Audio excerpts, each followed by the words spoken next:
Married man और women का एक ऐसा ग्रुप है जहाँ पे कोई भी किसी के भी साथ जा सकता है if they like each other. मुझे प्लीज़ आप ये पता करके बता दो कि मेरी जो गर्लफ्रेंड है उसका अफेयर उस 60 ईयर ओल्ड पर्सन के साथ तो नहीं है।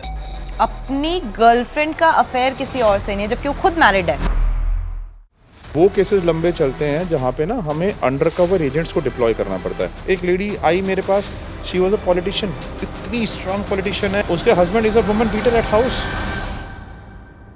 ये जो थे ये इन बच्चों को ड्रग्स में गलत आदतों में डाल के इनसे हैवी अमाउंट एक्सट्रैक्ट करते कि महीने में 60 करोड़ रुपए का टर्नओवर था उनका। That she was in touch with such a kind of Aghori. He was sending his private pictures to a male person. He was a gay. 1.5 crore की साड़ियाँ थी वो, बड़ी एक्सपेंसिव साड़ियाँ। वो केस हमने सॉल्व किया था। ठीक है, ये लीगल है? 100% लीगल है। जब भी हम फिल्मों में जासूसों को देखते हैं तो हमारे दिमाग में ना बहुत से सवाल आते हैं कि क्या जासूस सच में ऐसे भीड़ में घुस जाते हैं, कोई उन्हें पहचान नहीं पाता, या वो किस तरीके से काम करते हैं, जासूसी कैसे होती है। क्योंकि बहुत अच्छा लगता है जब हम ऐसी कोई मूवीज़ देखते हैं। तो आज कड़क ने अपने पॉडकास्ट में एक प्राइवेट इन्वेस्टिगेटर को बुलाया है जो आपको बताएगा कि एक्चुअल में ऑन ग्राउंड ज़मीनी हकीकत में किस तरीके से जासूसी होती है, कैसे होती है, क्या क्या उसमें होता है, सारी चीज़ें हम आपको बताएंगे। तो सबसे पहले मैं आपको मिलवाती हूँ, नमन जैन हमारे साथ मौजूद हैं। आपका कड़क पर बहुत बहुत स्वागत है। इनके बारे में थोड़ा सा बताती हूँ कि इन्हें 2012 में प्रेसिडेंट ऑफ इंडिया की तरफ से अवार्ड दिया गया था। उसके अलावा ये 2014 में भी MOS मिनिस्टर ऑफ अफेयर्स से भी अवार्डी हो चुके हैं, वहाँ पर भी इन्हें अवार्ड मिला। और जो भी रीसेंट अवार्ड इन्हें मिला है वो मिला है बेस्ट डिटेक्टिव ऑफ इंडिया 2025 में।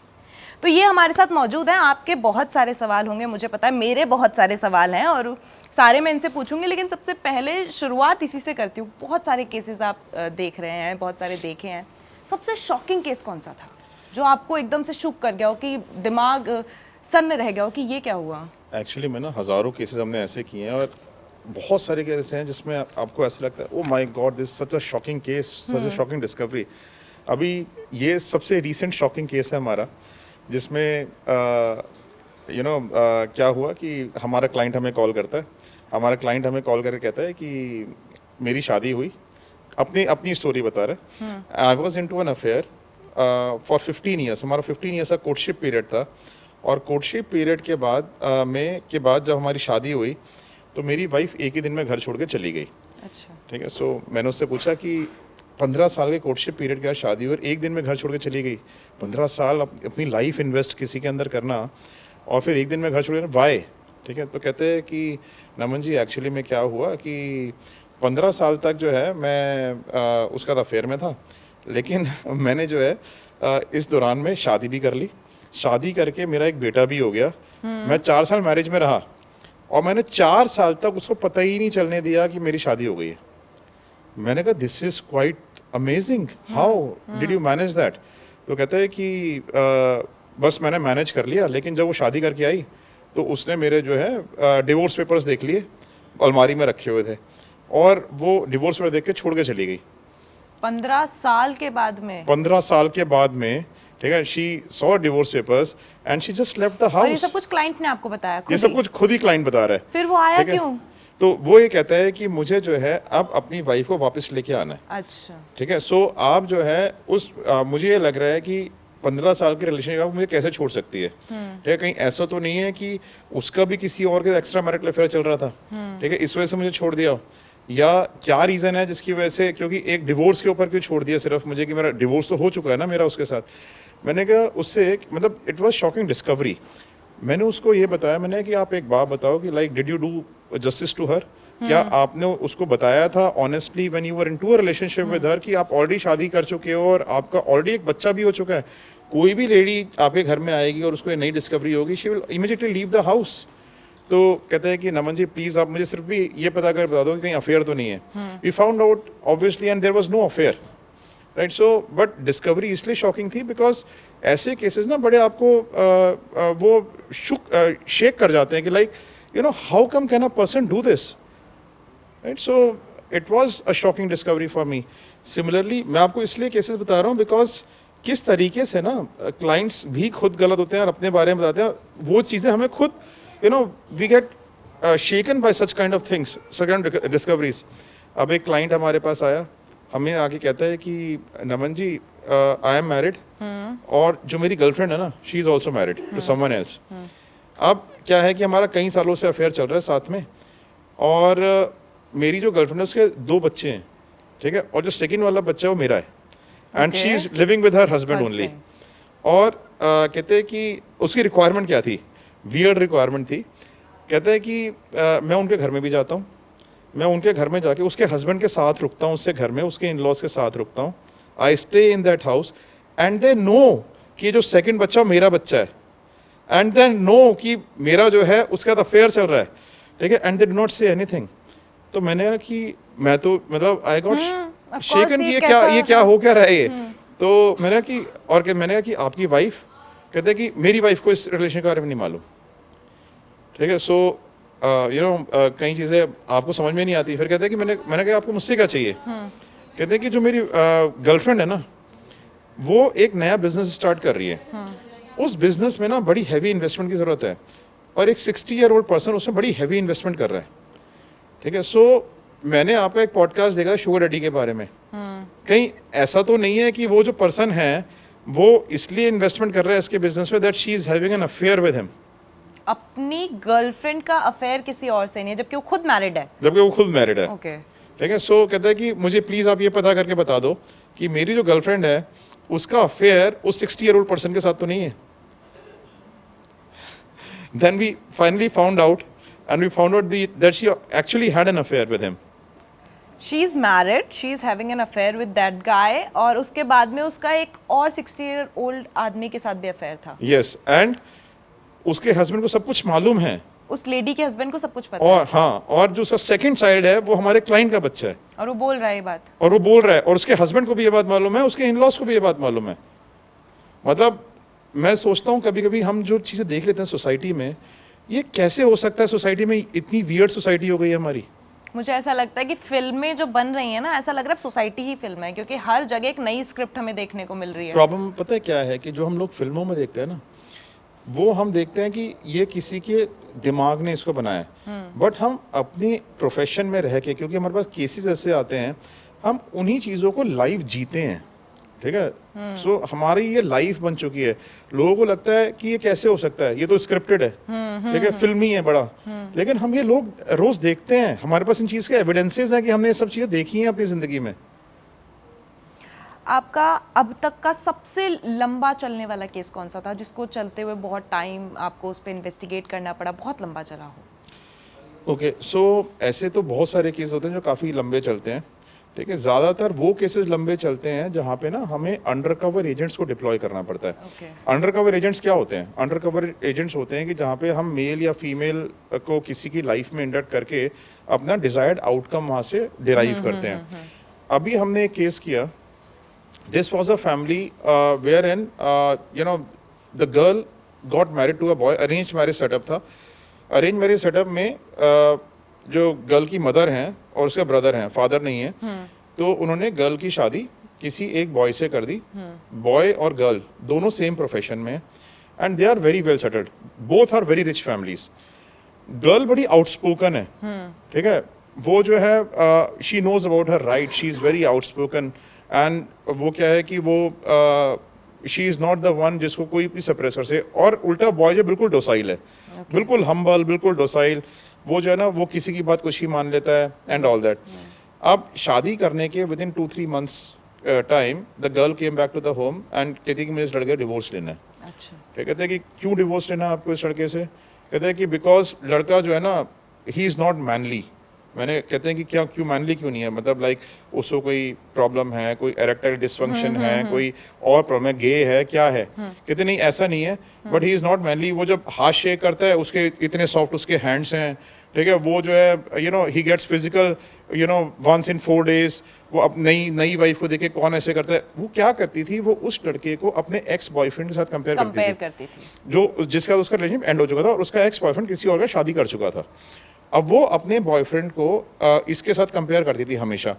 वो कहते हैं कि मैं जो भी बात बोलती हूँ हर बात मान जाता है, ठीक है, मतलब कहते हैं कि उसकी अपनी कोई थिंकिंग ही नहीं है, ठीक है, मैं जैसे कहूँगी वैसे ही करता रहेगा, ठीक है, मैं हाँ बोलूंगी तो हाँ बोल देगा, मैं ना बोलूंगी तो ना बोल देगा, लाइक जनरली तो लड़कियों को ऐसे ही लड़के चाहिए होते हैं। बट उसको चाहिए था कि जो उसको डोमिनेट कर सके। वो कहते हैं कि Okay. मैं उसको डोमिनेट करती हूँ, ठीक है, मैं उसको जो कहती हूँ ना वो हर बात मान जाता है, बिकॉज उसके अंदर अपनी थिंकिंग की पावर ही नहीं है, ओके जबकि वो हाईली एजुकेटेड पर्सन है। ठीक है, द ओनली थिंग इज की that he has been born and brought up in such a kind of circumstances where he has been treated very delicately by his parents, but he is not a gay, right. So और वो कहते हैं कि इसको ये नहीं समझ में आता है कि एक औरत को ट्रीट कैसे करते हैं, वुमन को ट्रीट कैसे करते हैं। ठीक है, मैं इससे कोई बात इमोशनल बात कर रही होती हूँ, ही is not interested in that emotional talk. ठीक है, तो कहते हैं कि मुझे इसका रहना ही नहीं है, मुझे इसको डिवोर्स करना है। अच्छा, अब लड़के ने उसको काफ़ी मनाने की कोशिश करी कि नहीं नहीं नहीं, I want to stay with you. उसको बदतमीज से बात कर दी, उसके पेरेंट्स से बदतमीज, कहते हैं कि अगर मैं तुम्हारे को ज़बरदस्ती करोगे ना तो मैं अफेयर कर लूँगी और मैं रहूँगी तुम्हारे साथ ही और अफेयर करके रहूँगी। ठीक है, अब चाहिए तुम्हें ऐसा। ठीक है, उसके पेरेंट्स को बोल दिया, उसके फादर को बोल दिया बात उस लड़की ने। अच्छा, still that family is so decent, वो ये चाहते हैं कि नहीं, अच्छा दोनों बड़ी अच्छी rich class families, elite families हैं, वो नहीं चाहते किसी भी तरीके से कि ये बात पब्लिश हो कि भाई उनकी जो बच्चों में डिस्प्यूट इस वजह से चल रहा है, वो चाहते हैं कि दोबारा से बन जाए। दोनों साइड की फैमिलीज ये चाहती हैं। तो जो गर्ल का ब्रदर है वो हमारे पास आया, वो हमसे ये कहता है कि नमन सर, आप जो है ना, जो मेरी सिस्टर है, ठीक है, ये बेसिकली क्या है कि वो ना हर चीज़ अपने एक्स बॉयफ्रेंड कंपेयर करती है इस लड़के के अंदर। Not every person is same. ठीक है, इतनी अच्छी फैमिली उसके एक्स बॉयफ्रेंड की तो नहीं थी ना, इतना एजुकेटेड तो नहीं था ना वो। He is trying to give her everything in life. तो व्हाट इज द प्रॉब्लम, वो क्या कहते हैं कि one in hand is better than two in bush. ठीक है, मतलब कि जो आपके हाथ में है उसको छोड़ के दूसरे के महल को देख के अपनी झोपड़ी भी खराब कर लेना इज नॉट राइट। ठीक है, कहते हैं कि इसको इससे बेटर क्या मिल जाएगा, और जो अगला मिलेगा तो क्या उसके अंदर प्रॉब्लम्स नहीं होगी। सही है। तो कहते हैं कि आप जो है ना, आई वांट कि मेरी जो सिस्टर है, आप जो है ना इसकी काउंसलिंग करके इसको उससे बाहर निकालो। बट वो हम उसको काउंसलर के पास जाने को कहते हैं, काउंसलर के पास वो जाती नहीं है, वो अपने आप को बड़ा वाइज समझती है। तो कहते हैं कि आप कोई ऐसा मेथड बताओ जिससे कि हम उसके ना माइंड को डाइवर्ट कर सकें। Okay then we introduced a female undercover agent into her life. जो फीमेल अंडरकवर एजेंट है वो उसी एरिया में रही into her life, her life, लड़की की लाइफ में। ओके हाँ, ये फीमेल अंडरकवर एजेंट ने क्या किया, वो उसके एरिया में जाके, she was a professional model, very high profile model. उसका इंस्टाग्राम अकाउंट भी अगर आप देखोगे, सब देखोगे, तो she is a very well flourishing model. तो हमने उसी एरिया में जहाँ पे वो गर्ल रहती थी, उसी एरिया में अपनी फीमेल अंडरकवर एजेंट को स्टे कराया। उसने सेम जिम ज्वाइन किया जहाँ पे वो जाती थी लड़की, उसके साथ दोस्ती कर ली। हाँ, धीरे धीरे करके जो है ना, अच्छा वो छोटी सिटी में रह रही थी गर्ल। ठीक है, सो उसकी पोस्टिंग छोटी सिटी में थी। सो वो छोटी सिटी में उसके साथ फ्रेंडशिप करना बड़ा इजी होता है when you belong to a big city, but you are actually working in a small city, और कोई और दूसरा भी बिग सिटी से आके उसी स्मॉल सिटी में रह रहा है, और that too a well established model. ठीक है, तो उसमें क्या होता है कि एक ऑटोमेटिक बॉन्ड बन जाता है, क्योंकि आप मेंटेलिटी आपकी मैच कर पाती है, आस पड़ोस के लोगों से आपकी मेंटेलिटी मैच नहीं कर पाती। तो उन दोनों की अच्छी फ्रेंडशिप हो गई। अब धीरे धीरे इसने मॉडल ने इधर काउंसिल करना शुरू किया। उधर जो बॉय था उसके साथ उसने कहा कि हमारे को ना इस बॉय की पर्सनालिटी भी डेवलप करनी है, you know we want to you know make him that way. उसमें अच्छा वो चाहती है, जैसा वो चाहती है। वो लड़का तैयार भी था, उसकी फैमिली भी तैयार थी इस चीज के लिए कि ठीक है, वी आर, उसमें हमारे को सीक्रेटली इंडक्ट नहीं करना पड़ा। हमने उसमें एक लाइफ कोच को ढूंढ के, एक अच्छे लाइफ कोच को ढूंढ के उसकी लाइफ में इंडक्ट किया, जो उसको रोज सुबह, वो भी उसके साथ 24 घंटे रहता है। वो उसको जिम लेके जाता है, जिम से ईटिंग हैबिट्स, ड्रिंकिंग हैबिट्स, उसको किस तरीके से गर्ल से बात करनी है, what do girls expect in their life, वो उसको उस चीज़ पे ऊपर ट्रेन कर रहा है। हमने इस ऑपरेशन में अप्रॉक्सीमेटली 1 साल का वक्त लगाया। इधर से गर्ल उसको काउंसलिंग करे जा रही है, उधर से बॉय उसको काउंसलिंग करे जा रहा है, एंड जो बॉय है वो टाइम टू टाइम, जो उसका हस्बैंड है वो उसको मैसेजेस भी भेज रहा है कि I am changing for you, I will change for you. अपनी पर्सनालिटी, जब उसने 3 महीने बाद उसने अपनी पर्सनालिटी दिखाई, तो ऑब्वियसली आप 3 महीने तक रेगुलर जिम करते हो तो आपकी पर्सनालिटी डेवलप तो होती है ना। तो उसको थोड़ा सा फिर उसके ऊपर अट्रैक्शन हुआ, उसकी बातचीत करने का स्टाइल चेंज हुआ, उसको थोड़ा सा हमने विटी बनाया, उसके अंदर ह्यूमर डेवलप किया विच गर्ल्स नॉर्मली लाइक, राइट। सो उससे वो धीरे धीरे और डेवलप होना शुरू हुआ उनके बीच में बॉन्ड। ठीक है, सो ऐसे करके हमें 1 साल लगा, but they finally united, right, and now they are living a happy life. So ये ऐसे ऑपरेशंस, जो अंडरकवर ऑपरेशंस होते हैं, वो बड़े लंबे चलते हैं। हमें तो ऐसा लगता था कि डिटेक्टिव सिर्फ शादियां तोड़वाने का या फिर कुछ ऐसे खोजबीन वाले काम ही करते हैं, लेकिन नहीं, उसके अलावा भी काम होता है। चलो हम सर्विसेज पे बात कर ही रहे हैं, तो आपकी सर्विसेज में क्या क्या इंक्लूड होता है? पैकेज होता है, क्या होता है, किस तरीके से? सर्विसेज में ना बहुत वैरायटी ऑफ सर्विसेज होती हैं। बेसिकली जहाँ पे प्रॉब्लम है ना, वहाँ पे हमारी ज़रूरत है। और वो प्रॉब्लम आपकी ज़िंदगी में किसी भी तरीके की हो, we are just trouble shooters of that problem. ठीक है, क्या है कि प्री मैट्रिमोनियल इन्वेस्टिगेशन, शादी से पहले की इन्वेस्टिगेशन हो गई लड़के या लड़की के बारे में, वो बड़ा कॉमन सब्जेक्ट है जिसमें लोग हमारे पास आते हैं इन्वेस्टिगेशंस कराने। शादी के बाद की इन्वेस्टिगेशंस की एक्स्ट्रा मैरिटल अफेयर हो गया किसी का, कोई चाइल्ड कस्टडी के इश्यूज हैं, कोई एलिमोनी और मेंटेनेंस के इश्यूज हैं, बाईगैमी के इश्यूज हैं कि भाई बिना डिवोर्स लिए किसी और से शादी कर ली, उस तरीके के लोग आते हैं हमारे पास। घर में थेफ्ट हो गया, अब थेफ्ट हो गया आपके घर में, लेकिन आप इसको पुलिस में नहीं लेके आना चाहते बिकॉज आपको पता है कि आपको कोई ना कोई इसमें घर का फैमिली मेंबर ही इन्वॉल्व है। ठीक है, और आप कह भी नहीं सकते किसी से, और फैमिली मेंबर को डायरेक्टली आपको शक भी है, लेकिन फिर भी आप उस फैमिली मेंबर से नहीं कह सकते कि तूने चोरी करी है। तो you need a third party to investigate independently and find out कि वो थेफ्ट कहाँ से हुआ है। देन ब्लैकमेलिंग के केसेस बड़े आते हैं कि लड़के लड़कियों को ब्लैकमेल करते हैं with their pictures and videos, और लड़कियां जो है लड़कों को ब्लैकमेल करती हैं विद पिक्चर्स एंड वीडियोस। अब ये भी हो गया आज की डेट में कि लड़कियां जो हैं लड़कों को ब्लैकमेल करने लगी हैं विद केसेस की, मैं तुम्हारे वो फॉल्स रेप केस डाल दूंगी, मैं ये कर दूंगा वो कर दूंगी, and all that. Sextortion cases बड़े सारे बढ़ गए हैं, डेटिंग स्कैम्स के केसेस बड़े सारे बढ़ गए हैं, मैट्रिमोनियल फ्रॉड से केस बड़े सारे बढ़ गए हैं। तो इस तरीके के केसेस होते हैं पर्सनल लाइफ में। प्रोफेशनल लाइफ में क्या केसेस होते हैं? प्रोफेशनल लाइफ में होते हैं कि आपका बिजनेस चलाते हो आप इंडिया में, चाहे आप बड़े से बड़ा कॉर्पोरेट हो या आप छोटा छोटा बिजनेस हो। बिजनेस में आपको प्रॉब्लम्स होती हैं। प्रॉब्लम सबसे बड़ी जनरेट होती है आपको खुद के एम्प्लॉइज से। आपका एम्प्लॉइज अपना पैरेलल बिजनेस रन कर रहा है, आपके कॉम्पिटिटर्स को आपकी इन्फॉर्मेशन पास ऑन कर रहा है, आपका जो एम्प्लॉय है थेफ्ट में इन्वॉल्व है या पिल्फरेज में इन्वॉल्व है कंपनी से, ठीक है, या आपका जो एम्प्लॉय है वेंडर से कमीशंस खाता है परचेज इंफीरियर क्वालिटी का प्रोडक्ट परचेज करने के लिए। इस तरीके से बड़े प्रोमिनेंट है कॉर्पोरेट वर्ल्ड में। नकली माल बन रहा है किसी का, नकली सपोज किसी भी एक कॉमन जो ब्रांड इंडिया में सबसे पॉपुलर हो जाता है, ठीक है, उसका हर चीज़ नकली बननी शुरू होती है, चाहे वो नकली दवाइयाँ हो, FMCG के प्रोडक्ट्स हों, अपैरल्स हों, कुछ भी हो, हर चीज़ जो ब्रांड कॉमन हो जाता है, ठीक है, उसका नकली बनना शुरू हो जाता है इंडिया के अंदर। ठीक है, सो नकली जो चीज़ें बनती हैं उनके ऊपर फाइंड आउट करना कहाँ बन रही है, उनके ऊपर रेड्स कराना, तो उस तरह के केसेस रहते हैं। एक कंपनी दूसरी कंपनी में जॉइंट वेंचर में जा रही है, उस तरह के केसेस रहते हैं, उससे पहले इन्वेस्टिगेशंस कराते हैं। फिर कॉर्पोरेट ब्लैकमेलिंग बहुत बड़ा सब्जेक्ट है। कॉर्पोरेट ब्लैकमेलिंग में क्या होता है? RTI एक्टिविस्ट हो गए, NGOs हो गए, आपके अपने एम्प्लॉयज़ हो गए, आपके चार्ट अकाउंटेंट्स हो गए, लॉयर्स हो गए, ठीक है, जो इस तरीके के लोग होते हैं जो कि black sheep of their profession होते हैं, वो आपको ब्लैकमेल करते हैं, आपके बारे में इंफॉर्मेशन गेन करके आपकी कंप्लेंट्स फाइल करना शुरू कर देंगे, ED में कर देंगे, CBI में कर देंगे, एनफोर्समेंट उसमें इनकम टैक्स में कर देंगे, GST में कर देंगे, PMO में कर देंगे, आपके शेयर होल्डर्स को लेटर्स भेजना शुरू कर देंगे, आपके इन्वेस्टर्स को लेटर्स भेजना शुरू कर देंगे, नेगेटिव लेटर्स। किसी भी तरीके से आपको न्यूसेंस क्रिएट कर दें आपकी कॉर्पोरेट वर्ल्ड में, आपके बिजनेस में, कि आपको उनको ब्लैकमेल होकर पैसे देके उसको सब्साइड करना पड़े। तो इस तरह के गैंग्स बड़े सारे बन गए इंडिया के अंदर, ठीक है। तो ऐसे केसेस हम बहुत सारे करते हैं। तो एम्प्लॉय को हायर करने से पहले उसकी इन्वेस्टिगेशन हम लोग करते हैं। तो बहुत वाइड वैरायटी ऑफ एरिया जिसके अंदर हम वर्क करते हैं।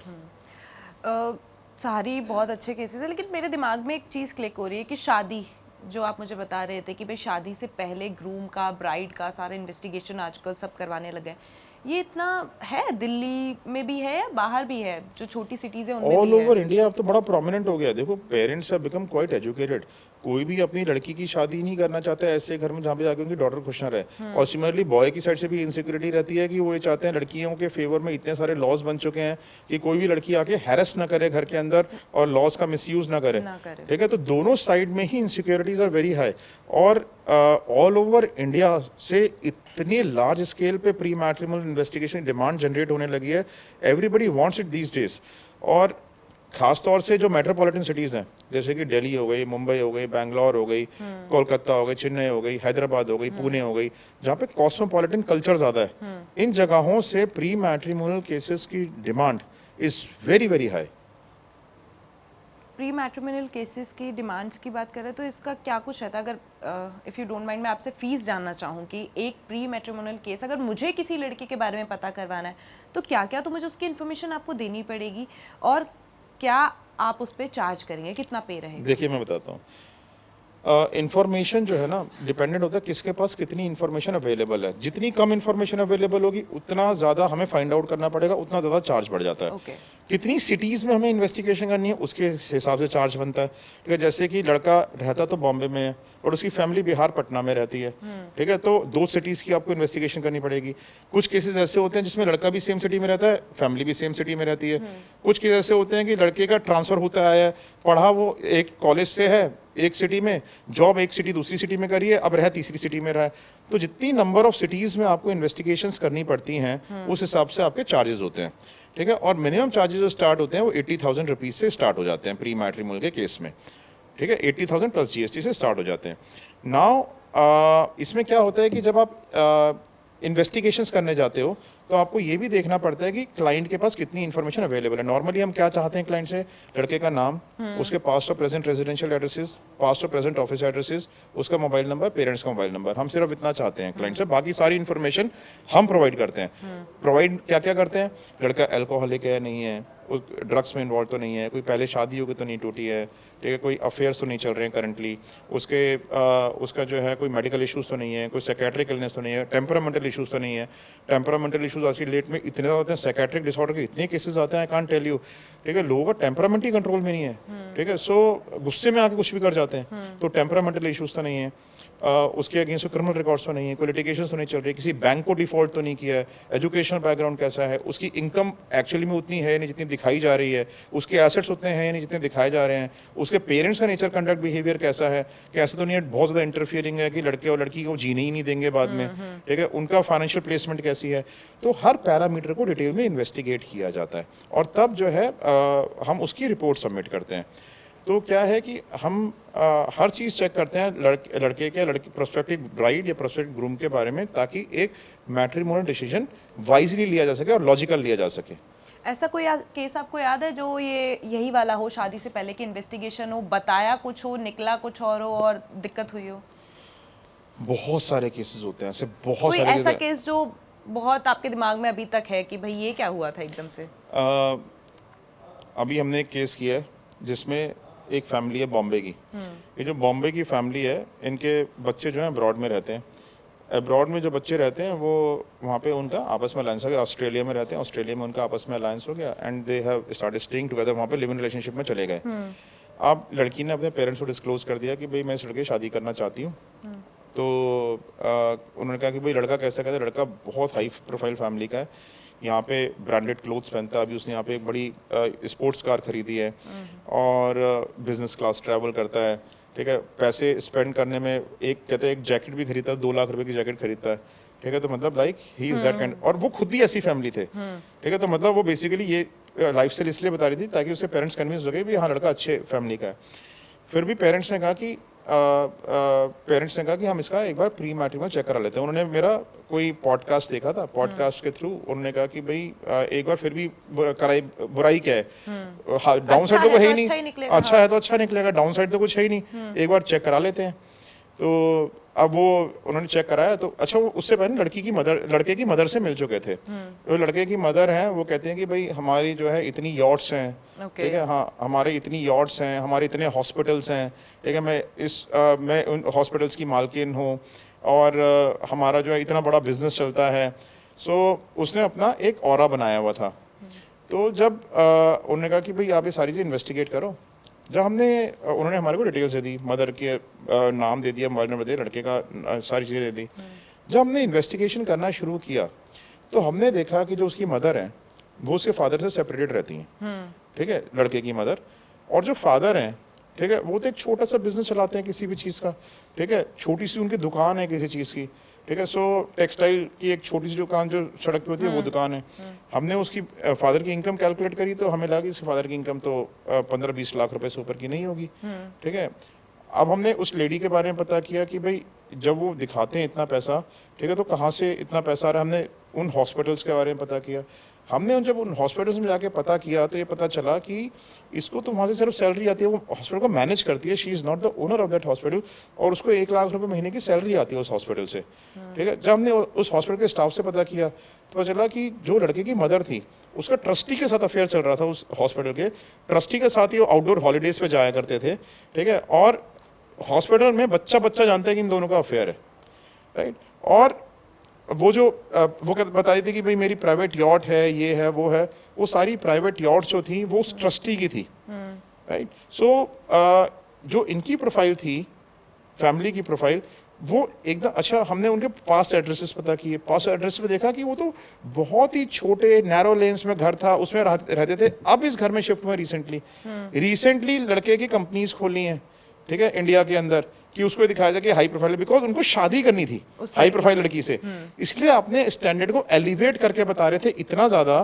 कि लोगों को लगे बड़े रिच क्लास लोग हैं, जबकि जो पोजेशंस थे वो सारे पोजेशंस जो थे वो उस ट्रस्टी के थे। ट्रस्टी इसकी मदर को भी फाइनेंशियली सपोर्ट करता, उस लड़के को भी फाइनेंशियली सपोर्ट कर रहा है, ठीक है। He is too much in love with his mother कि वो उन सबको सपोर्ट कर रहा है, बिजनेस में, हाँ बिजनेस में। और जब हमने एक्चुअल चीजें फाइंड आउट करी कि ये कुछ भी नहीं है और this is what exactly is going on, तो father just told me one thing कि Naman ji, I will be indebted to you throughout my life. आपने जो है ना मेरी और मेरी डॉटर की लाइफ दोनों की बचा ली। ये तो बच्चों की बात हुई, कभी ऐसा हुआ है कि माँ बाप भी बच्चों पर कोई इन्वेस्टिगेशन करवाते हो? बहुत होता है, ये तो बड़ा कॉमन है, ठीक है। क्या होता है कि पेरेंट्स जो होते हैं ना, कई बार उनको इनसिक्योरिटीज होती हैं लाइफ में कि भाई हमारे बच्चे बाहर जाके क्या कर रहे हैं, बच्चे ड्रग्स में पड़ जाते हैं, बच्चे गलत कंपनी में पड़ जाते हैं, ठीक है।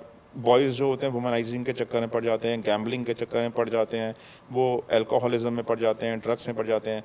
फीमेल्स जो हैं गलत बॉयज़ की कंपनी में चले जाते हैं, they also start smoking, drinking and all, right. So parents हमारे पास आते हैं when they see that their children are going in a wrong way, ठीक है। सो अब क्या होता है कि ऐसे केसेस में आपको बच्चों के ऊपर इन्वेस्टिगेशन करनी पड़ती है, और कई बार पेरेंट्स इसलिए भी आते हैं कि दे आर जस्ट इनसिक्योर्ड कि भाई हमारा बच्चा अब रात को बाहर पार्टी में जा रहा है, हाँ। नहीं इसलिए नहीं, सिर्फ कि बाहर रात को पार्टी में जा रहा है, ठीक है, पार्टी में जा रहा है, पूरी रात उसको बाहर रहना है, ठीक है। कहीं मेरी बेटी है, ठीक है, एकलौती बेटी है मेरी, आई एम इनसिक्योर्ड, मुझे कोई दिक्कत नहीं है, वो अपने फ्रेंड्स के साथ घूमे फिरे, ड्रिंक भी करे, ठीक है, लेकिन वो मैं ये चाहता हूँ कि बस वो दूर से उसको ये देखता रहे कि भाई वो सिक्योर्ड है या नहीं है, वो सेफ है या नहीं है।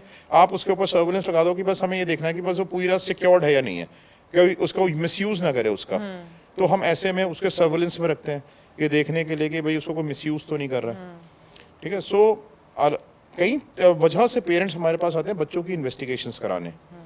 ऐसा कोई केस है जिसमें माँ बाप ने इन्वेस्टिगेशन कराई हो बच्चों की और निकला कुछ खतरनाक हो? सो 17-18 साल के आसपास की लड़की होएगी वो, तो जब हमने इन्वेस्टिगेशन करनी शुरू करी, राइट। सो अच्छा क्या था कि अपने आप को ना कन्फाइन कर लिया था उसने, रूम में अपने आप को बंद करके रखती थी, वो रूम से बाहर नहीं निकलती थी, एंड क्या था कोई उसके रूम में जा आ नहीं सकता था, लेट तक सोना, देर से ऑफ कॉलेज ना जाना, ठीक है, उसका बड़ा कॉमन हो गया था। इरिटेट बिहेवियर उसका हर टाइम रहना, ठीक है, और हर टाइम पैसों को डिमांड करना पेरेंट्स से कि मुझे पैसे चाहिए, मुझे पैसे चाहिए। ये बताती नहीं थी कि मैं पैसे खर्च कहाँ पे कर रही हूँ, राइट। सो जब हमने वो पेरेंट्स हमारे पास आए बड़े परेशान हो गए, भाई ये तो she is going out of control, and she was the only daughter the parents had. तो जब हमने उस लड़की की इन्वेस्टिगेशन करी तो हमने देखा कि she used to go to one place in the night at some points of time. वहाँ पे एक गैराज टाइप कोई जगह सी थी, वेयर हाउस टाइप कोई जगह थी, वहाँ पे वो चली जाती है अंदर से हमारे इन्वेस्टिगेटर्स को बड़ी म्यूज़िक की आवाज़ आती है, बड़ी loud, but it was a heavily guarded place, ठीक है। वहाँ पे बाहर गार्ड्स होते थे बड़े सारे, ठीक है। सो गार्ड्स भी जो थे वो बाउंसर्स टाइप थे, नॉर्मल गार्ड नहीं, बाउंसर्स होते थे सारे। तो ऑब्वियसली हमारी टीम अंदर एंट्री नहीं कर पाती थी, बट अंदर से म्यूज़िक की आवाज़ें आती थी। तो हमें ये नहीं पता था कि हम अंदर जाके देखें कैसे कि अंदर चल क्या रहा है। तो हमने क्या किया कि हमने ना पेरेंट्स को बोला कि भाई आप किसी भी तरीके से इसका ना मोबाइल चेक करो कि मोबाइल में किससे ये बातें करती है, क्या करती है। तो हमने क्या किया कि उन्होंने कहा कि मोबाइल का जी पासवर्ड नहीं है, पासवर्ड कैसे पता करें। मैंने कहा कि उसको ऑब्जर्व करो कि भाई वो क्या पासवर्ड अपने मोबाइल में डालती है। जनरली लोग क्या करते हैं, अपने डेट ऑफ बर्थ डाल देते हैं अपने पासवर्ड में। मैंने कहा कि ऐसे 2-4 कॉम्बिनेशन, अपने घर का नंबर, अपना डेट ऑफ बर्थ, ठीक है, ये सब डाल के रात को देखो कि वो जब सो रही हो उस टाइम पे, तो बाई चांस उसकी डेट ऑफ बर्थ उसने डाली हुई थी, वो चल गया, ठीक है। सो पासवर्ड में तो डेट ऑफ बर्थ से उसका खुल गया। सो 2-4 उन्होंने परमुटेशन कॉम्बिनेशंस लगाए, उससे उसका खुल गया। अब खुलने के बाद जब उन्होंने देखा तो उसने देखा कि वो जो ना कई सारे ग्रुप्स का पार्ट थी। ये जो ग्रुप्स थे इसमें इन्विटेशंस आते थे पार्टीज़ के।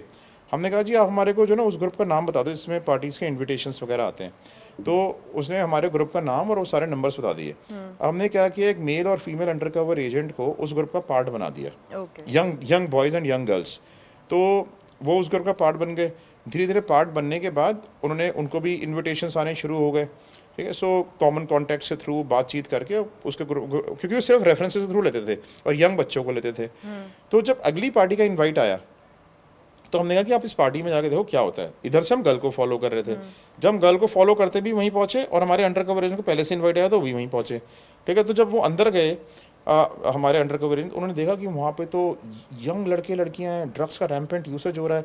ये लड़की भी अंदर चली गई, तो ये देखा कि she was in 35-year-old person है और ये बेचारी 17-18 साल की लड़की, और वो पर्सन से ये बातें कर रही है और पर्सन से क्लोज भी हो रही है, और वहाँ पर तो रैम्पेंट यूसेज ऑफ ड्रग्स भी हो रहा था, ठीक है। तो उन्होंने देखा कि वो टेबल के ऊपर उन्होंने कोक वोक रखी हुई थी and she was just sniffing it. तो अच्छा, तलाशी लेके गए थे तो हम अंदर के वीडियोस सारे नहीं बना पाए, लेकिन हमें पता चलेगा कि व्हाट एग्जैक्टली इज हैपनिंग। और हमने ये भी देखा कि जो है ना, ये लड़की जो है अपने घर से ज्वेलरी भी लेके आई थी, उसको दे दी 35 साल के पर्सन को। और ऐसे हमने देखा, जब हमने ऐसे फ्रीक्वेंट कई सारी पार्टी अटेंड करी, वहाँ के लोगों से इन्वेस्टिगेशंस करी, गार्ड से इन्वेस्टिगेशंस करी, या जो दूसरे जो बच्चे थे उन्होंने बातचीत में इन्वेस्टिगेशंस करी, तो कई सारे बच्चे जो हैं ऐसे अपने घर की ज्वेलरी ले जाके वहाँ पे देते थे।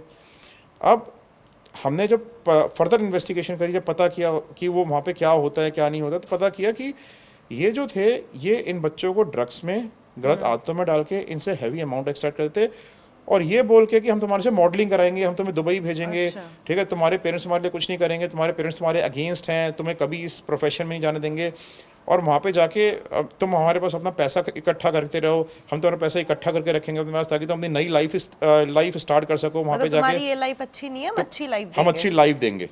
वहाँ पे ले जाके हम आपको सारी ज्वेलरी हमें देते रहो, पैसा हमारे पास इकट्ठा कराते रहो। लोग बच्चे जाके ड्रग्स के चक्कर में पड़ के उनका पैसा इकट्ठा कराते रहते थे, ठीक है। सो जब हमें सारा नेक्सस पता चला, तब हमने लोकल वहाँ के जो है क्राइम ब्रांच को इन्फॉर्म करके, वहाँ पे एक ऐसी जगह, ऐसे टाइम पे जब ये पार्टी हो रही थी, वहाँ पे रेड करा के वहाँ पे सारे बच्चों को रेस्क्यू कराया, ठीक है। सबके पेरेंट्स को इन्फॉर्म किया गया कि what exactly is happening, and then this girl was sent to a rehabilitation centre because वो खुद भी उसमें पड़ गई थी।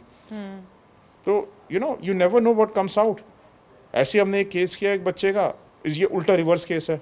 यहाँ बच्चा पैसे नहीं मांगता था, पैसे घर पे देता था, अच्छा, ठीक है। पेरेंट्स वो थे, बच्चा रात को जाता है, बच्चा रात को नाइट कॉल सेंटर में काम करता है, कॉल सेंटर में काम करता है और घर में जो है बड़ा फ्लैम्बॉयंट लाइफस्टाइल जीता है। अभी BMW की बाइक खरीदी है 12-13 लाख रुपए की, ठीक है। घर में जो है मम्मी पापा को कहता है कि लाखों रुपए ला के देता है कि तुम नहीं कमाओगे, मैं कमाऊंगा तुम्हारे लिए, ठीक है, तुम एंजॉय करो अपनी जिंदगी। कहता है हर महीने पैसे ला के दे रहा है हमारे को खूब। कहता है कि स्टैंडर्ड हमारा एलिवेट हो रहा है, मदर को अपनी ज्वेलरी दिला रहा है। कहता है हमारे लिए अच्छा है, हाँ, वी आर लेकिन हैप्पी, आ बट कहाँ से रहा है? आ कहाँ से रहा है कि गलत सोर्स से तो नहीं आ रहा है, कोई बात, कोई गलत वो तो नहीं है। कहते हैं कि कॉल सेंटर में जॉब करता है, कितनी सैलरी देते होंगे कॉल सेंटर वाले, लेकिन इतना पैसा कैसे लेके आ रहा है, और पूरी रात ये गायब रहता है, ठीक है। पता नहीं कॉल सेंटर में जॉब भी कर रहा है, नहीं किसी गलत एक्टिविटी नहीं, कहीं चोरी तो नहीं कर रहा है, कुछ तो नहीं कर रहा है। फिर हमने उसकी इन्वेस्टिगेशन शुरू करी। जब हमने इन्वेस्टिगेशन करी तो हमने देखा कि वो डिंजी सी जगह पे जाता है। जिस डिंजी सी जगह पे वो जाता है, वो वहाँ पे जो ना कोई कॉल सेंटर नहीं है, कुछ नहीं है। एक बेसिकली जैसे दिल्ली है, दिल्ली में ना छोटी छोटी जो कॉलोनीज है उनको विलेजेस कहा जाता है, गांव कहा जाता है दिल्ली के अंदर ही, ठीक है। तो ऐसे गांव के अंदर वो जाता है, ठीक है, और एक बिल्डिंग में चला जाता है रात को, और सुबह वहाँ से 20 से 25 बच्चे बाहर निकलते हैं, ठीक है। तो हमने देखा कि सारे बच्चे एक साथ बाहर निकल रहे हैं, सारे जा रहे हैं, and they all are happy. रात को बीच बीच में निकलते हैं, चाय पीने के लिए निकलते हैं, चाय पीने के लिए वापस अंदर चले जाते हैं, किसी से बात नहीं करते, कुछ नहीं करते। वहाँ पे एक चाय वाला, उसी से चाय पीते थे। हमने चाय वाले से पता किया, कहते हैं जी अंदर कॉल सेंटर चलता है, ठीक है। हमने कहा चलो कॉल सेंटर चलता है, लेकिन ऐसी डिंजीज जगह में कॉल सेंटर क्यों है, ठीक है। तो कहते हैं कि जी ये तो मुझे पता नहीं कि ये यहाँ पे क्यों है कॉल सेंटर, लेकिन यहाँ पे ये बच्चे रोज़ रात को चाय वाय पीने आते हैं, समोसे ब्रेड वेड खाने आते हैं। हमने जो है वो हमने क्या किया कि हमारे को ये पता करना था कि अंदर एक्चुअली में होता क्या है, कि मतलब क्या किस तरीके का कॉल सेंटर है। फिर जब हमने पता किया अंदर, अब उसमें जो ना हमने एक बच्चे को, यंग बच्चे को वहाँ पे जॉब दिला दी कॉल सेंटर में, ठीक है, किसी बहाने से। वो भी चाय वाले के पास जाके खड़ा रहने लगा रात को। जो बच्चों से बातचीत होती थी तो कहा यार मैं भी I am searching for a job, ठीक है। तो उसने कहा कि तू हमारे पास ही आ जा, ठीक है। सो वो उसको ले गया अंदर, अपने ओनर से मिलवा दिया, अंदर ले लिया। फिर पता चला कि ये कॉल सेंटर वो कॉल सेंटर था जो अमेरिकन को चीट करता था with huge amounts of money, okay. हाँ हाँ, और वहाँ से जो पैसा फ्लो होता था उसके ओनर्स भी रखते थे, और ओनर्स के साथ साथ वो सारी टीम में डिस्ट्रीब्यूट करते थे in the form of heavy incentives, और इतना ड्यूप करते थे कि महीने में 60 करोड़ रुपए का टर्नओवर था उनका, महीने का। महीने का 60 करोड़ का टर्नओवर, राइट, और लाखों लाखों रुपए हर बच्चे को पे करते थे वो। तो ये सब भी इन्वेस्टिगेशन का पार्ट है कि किसी की लाइफ सुधारने में भी बहुत ज़्यादा रोल प्ले करते हैं डिटेक्टिव्स। 100%। मैं कहता हूँ कि हम लाइफ सुधारने का ही रोल प्ले करते हैं। लोगों की ये गलत धारणा है जो ये सोचते हैं कि डिटेक्टिव्स किसी की ज़िंदगी ख़राब करते हैं। मैं ये कहता हूँ कि हम किसी की ज़िंदगी की ट्रबल्स को ख़त्म करते हैं। ये एक क्वेश्चन मेरे दिमाग में आ रहा है, जब भी डिटेक्टिव का नाम हम ले रहे हैं, प्राइवेट इन्वेस्टिगेटर कह रहे हैं, ये लीगल है ये काम? अच्छा, ये बड़ा इंपॉर्टेंट क्वेश्चन है। ये 100% लीगल है। Okay. How? First of all, we as a detective company is registered with government of India through registrar of companies. हमारे memorandum and articles of association में ये क्लियरली मेंशन है हम क्या क्या एक्टिविटीज़ को अंडरटेक कर सकते हैं, जिसमें क्लियरली मेंशन कॉर्पोरेट एस्पायनेज भी कर सकते हैं, कॉर्पोरेट से रिलेटेड फ्रॉड के केसेस, फ्रॉड इन्वेस्टिगेशन के केसेस, मैट्रिमोनियल एडजुडिकेशन के, मैट्रिमोनियल डिस्प्यूट्स के केसेस, प्री मैट्रिमोनियल इंक्वायरीज, सब कुछ क्लियरली मेंशन है कि हम ये सारी चीज़ें कर सकते हैं, and it is passed by ROC. Okay. ठीक है। ऑब्वियसली आप उसमें लिखोगे मैं डकैती करने जाऊंगा, किसी का चोरी करने जाऊंगा, आरओसी पास करेगा उसको? नहीं करेगा ना। तो if it is pass by ROC, you are a legal body. Secondly, under GST there is a heading of private investigation agencies, जिसमें कि गवर्नमेंट जीएसटी चार्ज करती है। प्राइवेट इन्वेस्टिगेशन एजेंसीज का एक सेपरेट HSN कोड है 998521, जिसमें कि clearly private investigation agencies की डेफिनेशन मेंशन्ड है कि प्राइवेट इन्वेस्टिगेशन एजेंसीज ये सारा रोल प्ले कर सकती हैं और ये सारी इन्वेस्टिगेशन कर सकती हैं। Similarly micro small and medium enterprises जो होती हैं MSME में, अगेन प्राइवेट इन्वेस्टिगेशन एजेंसीज अपने आप को रजिस्टर करा सकती हैं under the heading of private investigation companies. तो जब आपको गवर्नमेंट इतनी सारी जगहों पे रजिस्टर कर रही है, that means you are a legal body, nobody can dispute that. But what makes it legal and what makes it illegal, 3 parameters हैं। ठीक है। एक होता है कि पर्पस ऑफ इन्वेस्टिगेशन, कि जिस पर्पस से इन्वेस्टिगेशन आपसे कराई जा रही है वो लीगल है या नहीं है। ठीक है। सपोज आप मेरे से इन्वेस्टिगेशन कराने आते हो कि भाई मुझे इस आदमी को फॉलो करके इसकी एक्टिविटीज़ वॉच कर दो, मुझे जो है इसको कल को किडनैप करना है रास्ते में से, तो मुझे इसको गोली मारनी है। ठीक है। तो ऑब्वियसली और इलीगल। ठीक है, because he is coming for an illegal purpose. ठीक है। आप मेरे पास वो आदमी आ रहा है कि जी मुझे जो है मुझे अपने हस्बैंड की इन्वेस्टिगेशन करा के बता दो, क्योंकि मुझे कल को कोर्ट में एविडेंस प्रोड्यूस करना है। ठीक है, कि अपने केस को सपोर्ट करने के लिए, that is a legal investigation, it has to produce in the court of law. ठीक है। सिमिलरली ये हो गया पर्पस। सेकेंड जाती है रिक्वायरमेंट। रिक्वायरमेंट क्या होती है? रिक्वायरमेंट होती है कि भाई आपका जो पर्पस है वो तो लीगल हो सकता है, बट रिक्वायरमेंट इलीगल हो सकती है। जैसे कि भाई मुझे उसकी ईमेल आईडी हैक करके दे दो, मुझे उसका व्हाट्सएप का डेटा निकाल के दे दो। ठीक है। मुझे जो है उसके कॉल की हिस्ट्री निकाल के दे दो। ठीक है। तो रिक्वायरमेंट इलीगल है, ऑल्दो आपका पर्पस लीगल है कि आपको कोर्ट में प्रोड्यूस करना है अपने केस को सपोर्ट करने के लिए। ठीक है। बट आप मेरे पास इस पर्पस से जो रिक्वायरमेंट लेके आ रहे हो वो इलीगल है। ठीक है। तो हम रिक्वायरमेंट जो है क्लाइंट की वो लीगल है इलीगल है, उसके ऊपर डिपेंडेंट होता है। थर्ड थिंग इज मेथोडोलॉजी, कि आप किस तरीके से इन्वेस्टिगेशन को परस्यू करते हो। Methodology of investigation makes it legal और इलीगल। ठीक है। अगर आप पब्लिक सोर्सेज के थ्रू इंफॉर्मेशन जनरेट कर रहे हो, पब्लिक प्लेसेस पे लोगों को फॉलो कर रहे हो, ठीक है, रिसर्चेस के थ्रू किसी को बिना हार्म पहुंचे आप किसी के बारे में बैकग्राउंड चेक्स कर रहे हो, ठीक है, it is 100% legal. Right. So what makes it legal is purpose, requirement and methodology. तो आप पहले कोई भी आपके पास आता है तो उससे पहले पूछते हैं ढंग से कि क्या पर्पस है, सारा कुछ समझते हैं और उसके बाद में सोचते हैं कि आपको ये करना है या नहीं करना। डेफिनेटली जितने केसेस हम करते हैं उससे 10 गुना ज़्यादा केस हम रिजेक्ट करते हैं। एक चीज़ मेरे दिमाग में आ रही है कि इंस्टाग्राम स्क्रॉल करते हैं पूरे दिन, कुछ ना कुछ आता रहता है। एक जो चीज़ है ना वो सबके दिमाग में बहुत है, मुझे नज़र लग गई, मेरे ऊपर काला जादू करवा दिया, मेरे बेटे का काम नहीं चल रहा है, वो तो इतना अच्छा उसका शेयर मार्केट चलता था अब नहीं चल रहा है, उसकी तो नौकरी में बहुत दिक्कतें हैं, उस पे उसने जाकाल चाची ने करा दिया, ताई ने करा। ऐसा कोई केस आया है कभी? बहुत सारे केसेस आते हैं। देखो ब्लैक मैजिक के जो से रिलेटेड जो केसेस होते हैं ना वो इतने प्रोमिनेंट हैं कि मैं आपको बता नहीं सकता। अच्छा क्या होता है कि आपको एक और भी बात बताऊं, शायद ये बात लोगों को मालूम भी नहीं होगी कि आज की डेट में इतने सारे एस्ट्रोलॉजर्स पॉडकास्टिंग पे आ रहे हैं। ठीक है। और सबसे ज़्यादा जो पॉडकास्ट चल रहे हैं ना एस्ट्रोलॉजर्स के चल रहे हैं, मिलियंस ऑफ व्यूज़ आते हैं। ठीक ठीक है, और ब्लैक मैजिक से रिलेटेड पॉडकास्ट चल रहे हैं, हाँ। भूतिया स्टोरी से रिलेटेड पॉडकास्ट चल रहे हैं, हॉन्टेड पॉडकास्ट चल रहे हैं, मिलियंस में व्यूज़ आते हैं, ठीक है, तो लोग प्रमोट भी करते हैं, पॉडकास्टर्स को मज़ा आता है, इनकम होती है ना। और आपको पता है मैं कितने ऐसे एस्ट्रोलॉजर्स को जानता हूँ, ऐसे ब्लैक मैजिशियंस को जानता हूँ जिनकी डेली की कमाई, daily I am talking about 10-10 lakh रुपए की है, ठीक है, डेली की, राइट। सो इतना अर्न कर रहे हैं वो इसके थ्रू। What are they playing on? They are playing on our insecurities in life, ठीक है। हम अपना फ्यूचर सब जानना चाहते हैं, ठीक है, हम चाहते हैं हमारी ज़िंदगी सारी नेगेटिविटी चली जाए, ठीक है, हम चाहते हैं हमारा फ्यूचर अच्छा हो जाए, ठीक है, हमें पता चल जाए हमें पहले। पता चल जाए। तो लेकिन क्या कोई उसको चेंज कर सकता है? मैं कहता हूँ अच्छा होगा या बुरा होगा, कोई उसको चेंज कर सकता है, ठीक है। मैं एस्ट्रोलॉजी में मैं खुद बड़ा बिलीव करता हूँ, ठीक है, it's a scientific way of calculating certain things, ठीक है, बट अंधविश्वास में नहीं करता, ठीक है। You should not be blind in it. ऐसे हमने कितने सारे केसेस ब्लैक मैजिक के किए हैं, ठीक है, जिसमें हमने फाइंड आउट किया है कि how these black magicians were exploiting people, ठीक है। और कितने केसेस हमने ऐसे किए हैं जहाँ पे लोगों ने हमारे को आके ब्लैक मैजिक के सिम्टम्स बताए, क्या क्या उनके साथ हो रहा है, तो हमें भी अनबिलीवेबल लगता है कि इसका कोई साइंटिफिक रीज़न ही नहीं है, ये कैसे हो सकता है किसी के भी साथ, ठीक है। सो यू नो हम दोनों तरफ से जो है ना जब हम इन्वेस्टिगेशन करने जाते हैं, लॉजिकली उस चीज़ को कंक्लूड करते हैं, तो लगता है कुछ भी नहीं था। कितने केसेस हमारे पास आते हैं कि जी हमारे ऊपर मुझे शक है कि मेरी सिस्टर ने ब्लैक मैजिक कर दिया है। अभी हमने एक केस किया, उसमें कहते हैं कि मेरे जो हस्बैंड हैं, ठीक है, वो मैं I have always been earning since my marriage, हमारी अरेंज मैरिज थी, और हमारी शादी को 28 साल हो गए। 28, मेरा जो है 27 साल का बेटा है, ठीक है, और मेरे जो हस्बैंड हैं उन्होंने ज़िंदगी भर कोई भी काम नहीं किया। He has always been treated as a mama's boy, ठीक है। मैं और ज़िंदगी भर मैंने काम किया, ठीक है। मैं सुबह 6 बजे उठती हूँ, मैं सारे दिन अपने बेटे को भी संभालती हूँ, सब कुछ करती हूँ, ठीक है, उसको तैयार भी करके स्कूल भेजती हूँ, फिर मैं ऑफिस जाती हूँ, ऑफिस से आती हूँ, सारा घर का सामान, सब्जियाँ भी लानी है, कुछ भी लाना है, मैं खुद करती हूँ, ठीक है। लेकिन मेरे हस्बैंड मुझे किसी चीज़ में सपोर्ट नहीं करते, बस ही इज़ देयर, ठीक है।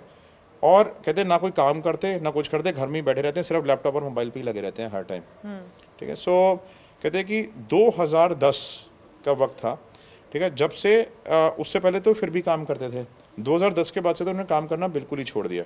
और जो उससे पहले भी काम करते थे, 10-1 हज़ार रुपये पर मंथ की इनकी नौकरी हुआ करती थी। तो सारा का सारा जो घर का प्रेशर था वो सारा मेरे ऊपर था, ठीक है। अब 50 साल के हम हो गए हैं, ठीक है। मैं I am also 50 years, my husband is also 50 years. मेरे बच्चे की कभी केयर नहीं करी उन्होंने। बच्चा बीमार होता तो उसको डॉक्टर के पास मैं लेके जा रही हूँ, मैं बीमार होती थी तो मैं खुद अपने आप को डॉक्टर के पास लेके जा रही हूँ। कितनी बीमारियाँ पड़ी, मेरे को आज तक डॉक्टर के पास नहीं लेके गए, ठीक है। बस only laptop and mobile, laptop and mobile. कहते हैं कि अब एक छोटी सी बात लड़ाई हो गई तो घर छोड़ कर चले गए। कहते हैं कि जी मैं तो जा रहा हूँ, मैं कुछ बन के वापस आऊँगा 50 साल की एज में, ठीक है। कहते हैं कि पहले तो मैं बड़ा परेशान हो गई, सब कुछ हो गई, तो कहते हैं कि लेकिन फिर मैं प्यार करती हूँ उससे, बहुत प्यार करती हूँ, ठीक है। बिकॉज ऑब्वियसली जब आप किसी के साथ रहते हो तो प्यार तो हो ही जाता है, इतना लंबा टेन्योर, ठीक है। सो कहते हैं कि फिर भी मैं उनसे बहुत प्यार करती हूँ। तो कहते हैं कि मैंने जो है अपने तरीके से पता किया, तो पता चला कि वो तो गोवा में छुट्टियाँ मना रहे हैं, वो बनने कुछ गए थे और गोवा में छुट्टियाँ मना रहे हैं। फिर मैंने जो है ना और पता किया इनके बारे में फर्दर, मैंने इनके जो वो लैपटॉप खोल के देखे, तो मुझे ना उसमें ग्रुप मिल गया, जिस ग्रुप में मैरिड मैन और मैरिड वुमेन, फेसबुक का एक ग्रुप है, पार्टिसिपेट करते हैं और एक दूसरा अफेयर करते हैं विदाउट नोइंग देयर स्पाउसेस। और कहते हैं ये इस ग्रुप का कितने टाइम से पार्ट है। कहते हैं कि मैंने अपने कॉन्टैक्ट्स के थ्रू मैं इस ग्रुप के एडमिन के बारे में पता कर लिया। ग्रुप के एडमिन का पता करके मैं उसके पास गई, ठीक है। तो उसने एडमिन ने, मैंने कहा कि भाई मैं तुम्हारे हस्बैंड को बता दूंगी, ठीक है। तो उसने मुझे पूरे ग्रुप का खोल के दिखा दिया।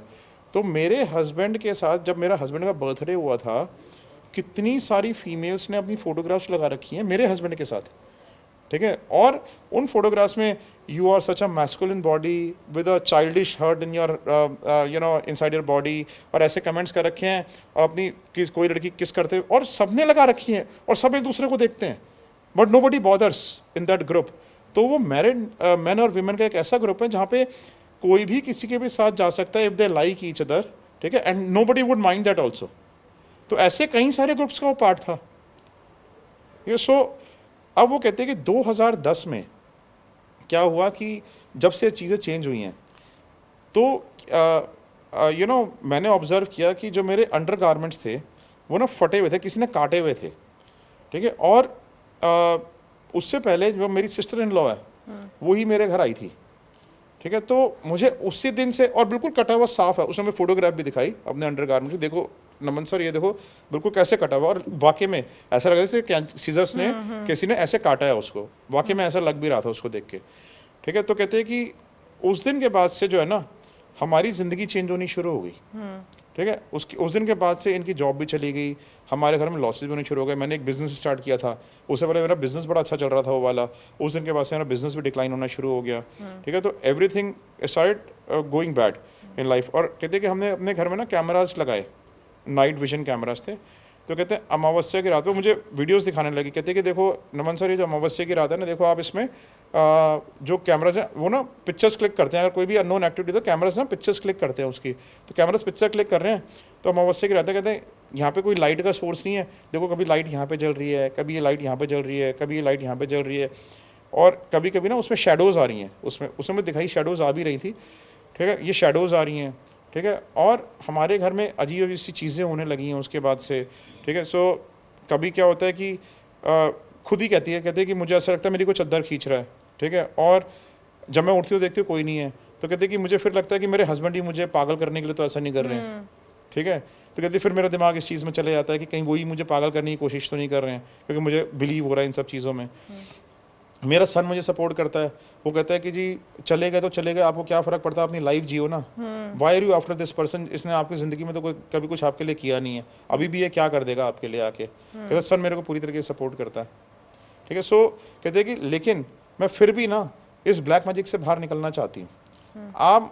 मैं अपने हस्बैंड को, मुझे लगता है कि मेरे हस्बैंड का दिमाग जो ना, अच्छा जब उसको ये पता लग गया ग्रुप्स के बारे में पता चल गया, जो मैं ग्रुप्स की बात बता रहा था आपको, जब उसको ग्रुप्स के बारे में पता चल गया और ये पता चल गया कि वो गोवा में है, तो इसने अपने हस्बैंड को कन्फ्रंट कर लिया ग्रुप्स के बारे में। तो गोवा से इमीडिएटली भाग के आ गया, वहाँ पे भी एक लेडी के साथ था, वहाँ से भाग के आ गया और अपनी सिस्टर के यहाँ जाके स्टे करना शुरू कर दिया। अच्छा। हाँ, ये सिस्टर के यहाँ चली गई अपने हस्बैंड को मनाने के लिए, ठीक है। तो कहते हैं कि बाथरूम में जाके छुप गया। अब बाथरूम में मैं दरवाज़ा खटा रही हूँ, उसने अपनी उंगलियाँ दिखाई मुझे, यहाँ पे 2 उंगलियों में इतना ब्लीडिंग हुआ था, पूरा काला हुआ था यहाँ से। कहते हैं मेरे दरवाजे में हाथ आ गया, दोनों उंगलियाँ, ठीक है। और कहते हैं वो दरवाज़ा जो खोल भी नहीं रहा है, मैं चिल्ला रही हूँ कि मेरी उंगलियाँ आ गई, मेरी उंगलियाँ आ गई, प्लीज़ खोलो प्लीज़ खोलो, पर दरवाज़ा नहीं खोला, और मैं तड़प रही हूँ और मेरी उंगलियों से खून बह रहा है।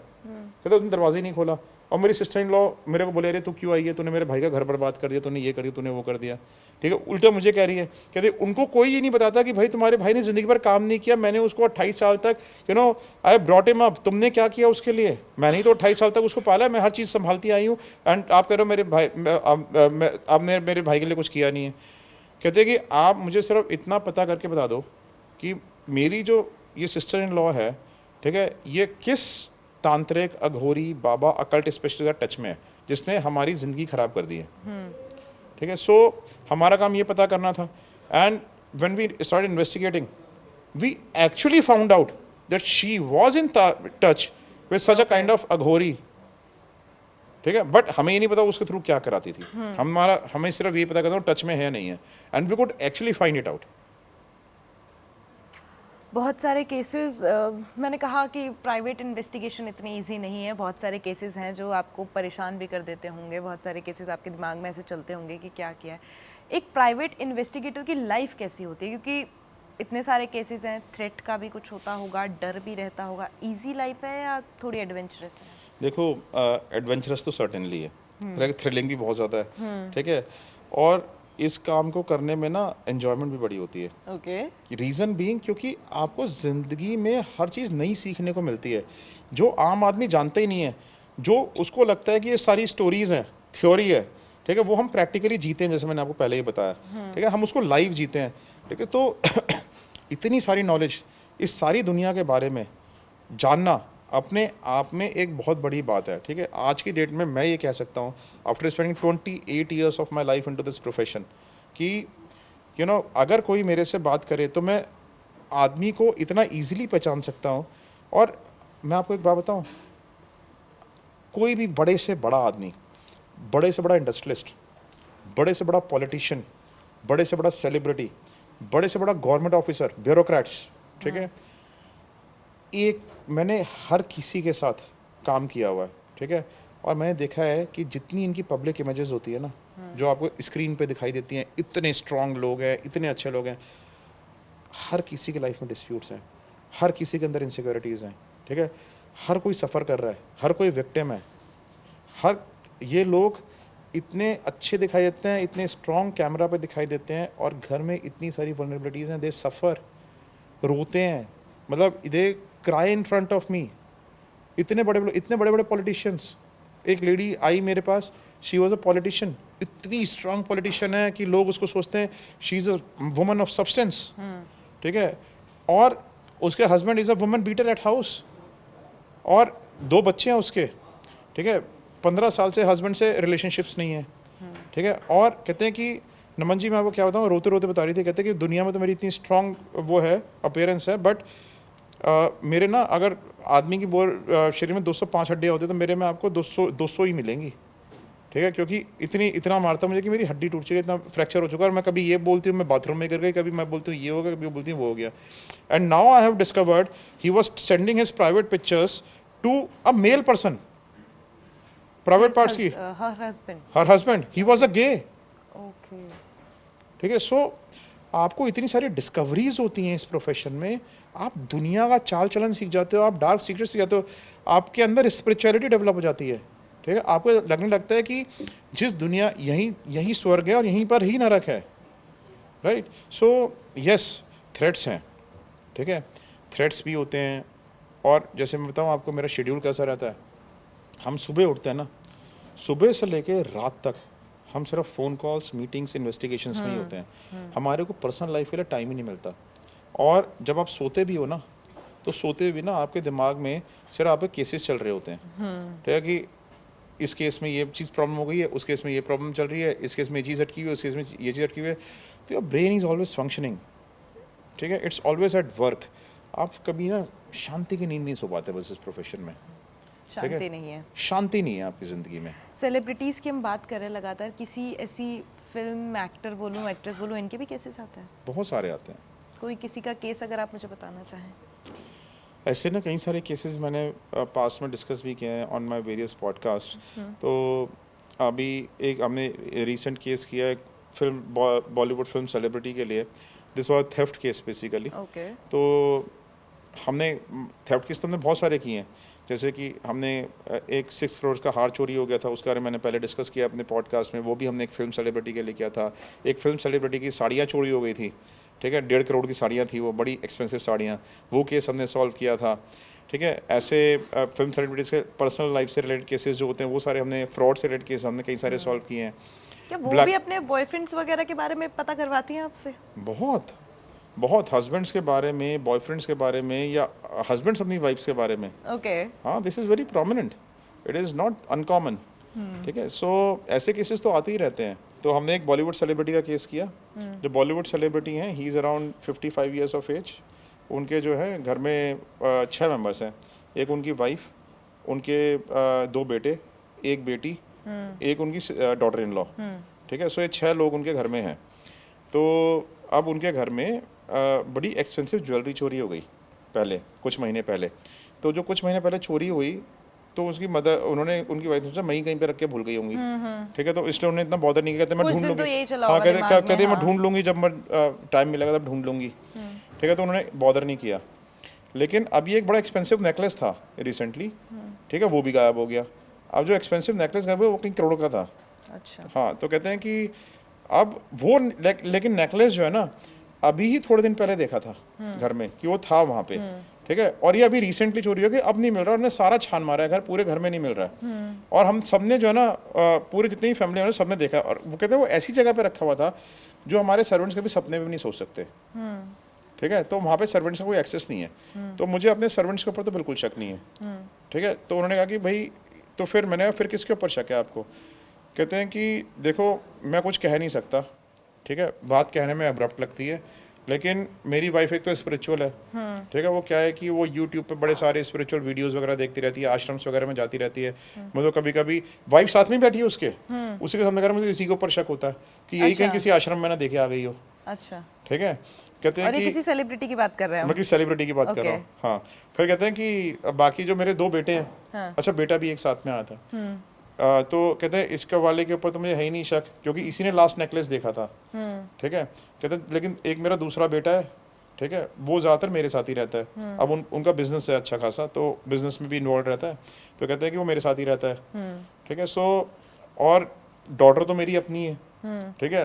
तो मेरा ले दे के जो शक है, दूसरा शक जो है मेरी उसके ऊपर है, मेरी डॉटर इन लॉ के ऊपर। अच्छा, पत्नी पर और बहू पर। हाँ हाँ हाँ हाँ, ठीक, कहते हैं कि आप ना इन्वेस्टिगेट करो।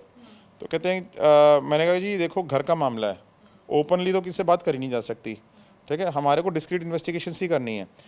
तो अब हमने पता करना शुरू किया, तो हमने क्या किया, पहले तो फिंगरप्रिंट्स लिफ्ट किए।